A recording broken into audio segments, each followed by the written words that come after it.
nani? Wewe kila bwana wako yule bwana wako. Ndio bwana wangu. Kuanzia lini?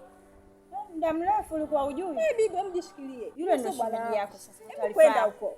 Wewe tena unapenda unajipendekeza tu pale. Tena umheshimu kama shemeji yako. Wewe tena kituo cha polisi kile ukiona yani kaa mbali. Usienda kuvuga wewe. Uchetue. Takupiga bonge la mkofu. Mwanamume ananipenda. Nye. Unagombana nini hapo? Kwa kipi? Wewe, ongea na nyinyi. Unagombania nini? Kaka mimi nishamwelekeza kila siku namwambia yule bwanangu achana naye hataki. Namwelekeza yule bwanangu achana naye hataki. Anaganda yani kila wakati anampeleka. Yaani king'ang'anizi huyu.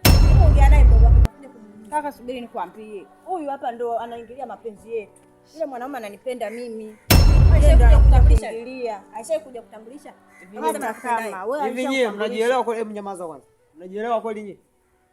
Ongea mdogo. Mbona sana unapenda sana kumuonea huyu? Je, huyu wewe unamchukuliaje?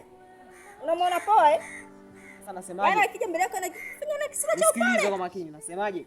Nikisikia tena hizo kelele zenu huko ndani, mtaondoka. Mtaenda kwa huko kwa mabana zenu. Sio mmenielewa nichoongea? Mtaondoka huko ndani. Mtaenda kwa mabana zenu na ugombania huko. Ndio ongea. Si mnagombania nani na nani? Ongea naye. Ongea naye. Aongee naye nani?